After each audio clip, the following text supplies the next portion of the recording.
मेहनती किसान की कहानी। एक गांव में एक किसान रहता था। इस संसार में वह बहुत ही गरीब था। उसके पास जमीन का एक छोटा सा टुकड़ा था जिस पर वह खेती करता था। उसका गुजारा अत्यंत कठिन तरीकों से चलता था। एक दिन सूरज की गर्मी चरम सीमा पर थी, परंतु किसान हमेशा की तरह खेत में काम कर रहा था।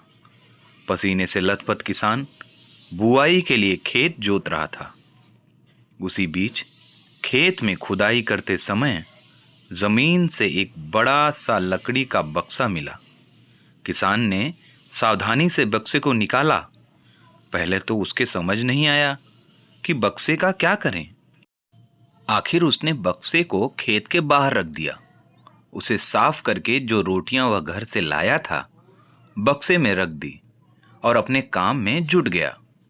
दोपहर को जब वह खाने के लिए रोटियां निकालने के लिए बक्से के पास गया तो हैरान रह गया। उसमें रोटियां ही रोटियां भरी हुई थी।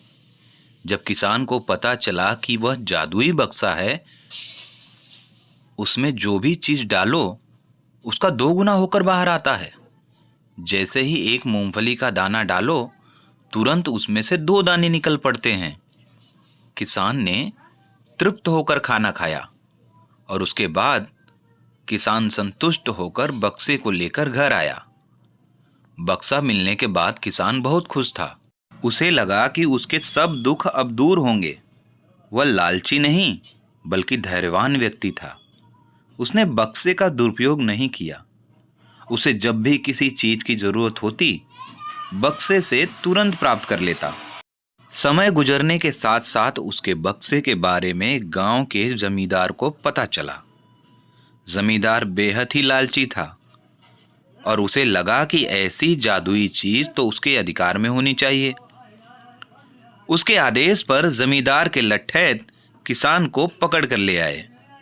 उसने किसान को धमका कर कहा, बक्सा जिस भूमि से मिला है वो मेरी जमींदारी में आती है, इसलिए बता उस बक्से पर किसका अधिकार बनता है। किसान बोला, यह ठीक है हुजूर कि यह भूमि आपकी जमींदारी पर आती है, पर बक्सा जिस खेत से निकला है उस पर मैं खेती करता हूं। अंत बक्से पर मेरा अधिकार बनता है।